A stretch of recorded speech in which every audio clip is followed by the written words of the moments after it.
hari ini revisi Undang-Undang Pilkada batal dilaksanakan. Massa dari berbagai elemen masyarakat bergerak, berunjuk rasa menuju kawasan Istana dan DPR menuntut pemerintah dan anggota Dewan di Senayan mematuhi putusan Mahkamah Konstitusi soal pilkada. Bukannya akal-akalan merevisi kilat undang-undang soal pemilihan kepala daerah. Perbaikan peraturan itu pun dibatalkan. Lalu apa dampaknya terhadap peta politik jelang pemilihan kepala daerah dan bagaimana masyarakat mengawal transparansinya? Lengkapnya dalam ulasan Istana bersama saya, Friska Clarissa. Bergulirnya rapat balik secara kilat soal revisi Undang-Undang Pilkada Rabu lalu memantik gejolak publik. Pasalnya, 2 poin krusial yang telah dianulir putusan MK soal ambang batas pencalonan atau threshold kandidat dan batas usia minimum calon kepala daerah coba diutak-atik DPR lewat rapat itu. Merespons langkah anggota Dewan di Senayan, masyarakat termasuk selebritas dan tokoh meluapkan protes di media sosial dengan mengampanyekan sebaran gambar peringatan darurat disertai simbol Garuda berlatar biru. Tagar tolak politik dinasti, tolak pilkada akal-akalan, dan kawal putusan MK juga memuncaki tren di media sosial. Kamis 22 Agustus tak tinggal diam sejumlah kalangan, mahasiswa hingga selebritas ikut demonstrasi di depan gedung DPR RI menolak pengesahan revisi Undang-Undang Pilkada. Salah satunya aktor Reza Rahadian. Reza mengaku keikutsertaan dirinya bukan mewakili pihak tertentu, melainkan didorong kegelisahan untuk menegaskan negara ini bukan milik keluarga tertentu. Tidak mewakili kepentingan apapun, saya tidak punya kepentingan personal. Perwakilan saya balik tidak ikut dalam partisipasi politik praktis apapun. Saya hadir hari ini sebagai rakyat biasa bersama teman-teman semua. Tidak mewakili siapapun selain suara orang-orang yang gelisah hari ini melihat demokrasi kita seperti ini. Ini bukan negara milik keluarga tertentu.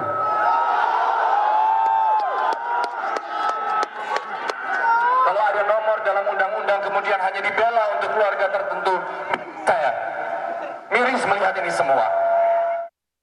Selamatkan konstitusi! Selamatkan demokrasi! Massa yang terdiri dari aktivis 1998, para guru besar sejumlah universitas ikut serta berunjuk rasa mengawal putusan Mahkamah Konstitusi soal Undang-Undang Pilkada di depan gedung Mahkamah Konstitusi. Mereka membacakan deklarasi mengecam Presiden Jokowi dan DPR yang dianggap tidak menjaga marwah Mahkamah Konstitusi dan melakukan pelanggaran. Para aktivis dan guru besar mendukung penuh hasil putusan MK. Ketua Umum PDI Perjuangan Megawati Soekarno Putri turut mengomentari soal revisi Undang-Undang Pilkada oleh DPR. Mega menekankan putusan MK final dan mengikat. Mega juga menegaskan MK berwenang menguji undang-undang di bawah Undang-Undang Dasar. Keren toh, final and binding. Untuk menguji undang-undang, berarti undang-undang berada di bawahnya terhadap undang-undang dasar. Benar apa tidak? Jadi apa amanat ini? Aduh, capek juga ya. Tidak bisa ditafsirkan lain. Karena itulah mengingkari keputusan MK sama artinya dengan pelanggaran terhadap konstitusi. Pengesahan revisi Undang-Undang Pilkada yang memantik reaksi publik akhirnya dibatalkan. Sidang paripurna sebelumnya sempat tertunda 30 menit karena tak mencapai quorum. Ditambah tekanan dari mahasiswa yang berdemo di luar gedung DPR membuat sidang akhirnya ditutup tanpa pengesahan. Dengan dibatalkannya paripurna, Wakil Ketua DPR sekaligus pimpinan sidang Sufmi Dasko Ahmad menyebut otomatis segala aturan mengenai syarat-syarat calon kepala daerah dalam pilkada bakal mengikuti hasil putusan MK. Bahwa pada saat pendaftaran nanti karena RUU Pilkada belum disahkan menjadi undang-undang, maka yang berlaku adalah hasil keputusan Mahkamah Konstitusi Judicial Review yang diajukan oleh Partai Buruh dan Partai Gelora. Merespons batalnya pengesahan revisi Undang-Undang Pilkada di DPR, KPU menegaskan akan mengikuti putusan MK. KPU akan segera berkoordinasi dengan Komisi 2 DPR untuk menyusun PKPU untuk Pilkada 2024. Untuk selanjutnya, tadi setelah kami melakukan rapat pleno terbuka hasil pemilu pasca PHPU kedua di Mahkamah Konstitusi, kami juga menyampaikan bahwa kami dengan tegas akan melaksanakan putusan Mahkamah Konstitusi. Adapun langkah-langkah lanjutan berkaitan dengan yang kita lakukan terkait dengan tindak lanjut putusan ini, kami melakukan langkah prosedur tertib prosedur, yaitu dengan melakukan konsultasi, dengan melakukan pembahasan di Komisi 2 atau di DPR. Di tengah kecurigaan publik soal kemungkinan masih ada celah menganulir putusan MK, Ketua Komisi 2 DPR RI Ahmad Doli Kurnia menegaskan peraturan KPU akan merujuk pada putusan MK. Intinya adalah bahwa draft yang disampaikan oleh teman-teman KPU itu merujuk pada putusan terakhir, ya. KPU kan dia institusi yang tugasnya adalah melaksanakan undang-undang, ya.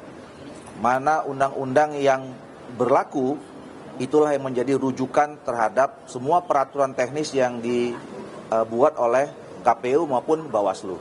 Nah, karena berkaitan dengan soal pencalonan ini kita mempunyai putusan terakhir dari Mahkamah Konstitusi, maka itu yang menjadi rujukan dan memang tugasnya KPU itulah melaksanakan undang-undang.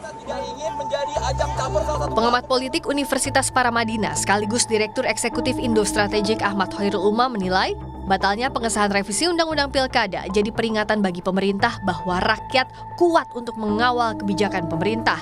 Selain itu, tidak quorumnya peserta sidang paripurna jadi sinyal serius bagi Koalisi Indonesia Maju Plus yang dinilai tidak seiring sejalan. Elemen civil society yang selama ini terdiam, kemudian terfragmentasi, ternyata masih bisa mengkonsolidasikan diri. Dan ini tentu memberikan political warning yang cukup serius bagi elemen-elemen lingkar kekuasaan. Dengan berlakunya putusan MK, maka ada kemungkinan koalisi parpol di berbagai daerah akan berubah. Di Pilkada Jakarta misalnya, mampukah Kim Plus tetap solid dengan mendukung Ridwan Kamil Suswono? Dan siapakah calon yang akan diusung PDI Perjuangan setelah kartu untuk maju di Pilkada hidup kembali? Walau pengesahan revisi Undang-Undang Pilkada dibatalkan, namun proses sebelum pendaftaran peserta Pilkada yang akan berlangsung 27 hingga 29 Agustus mendatang tetap harus dikawal. Publik mengantisipasi, jangan sampai muncul skenario baru yang dinilai akan mengakali konstitusi. Seluruh elemen masyarakat harus terus lantang bersuara agar akal sehat terus dirawat.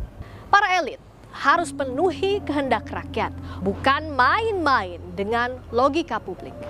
Friska Clarissa, Atmojowidi, Kompas TV, Jakarta.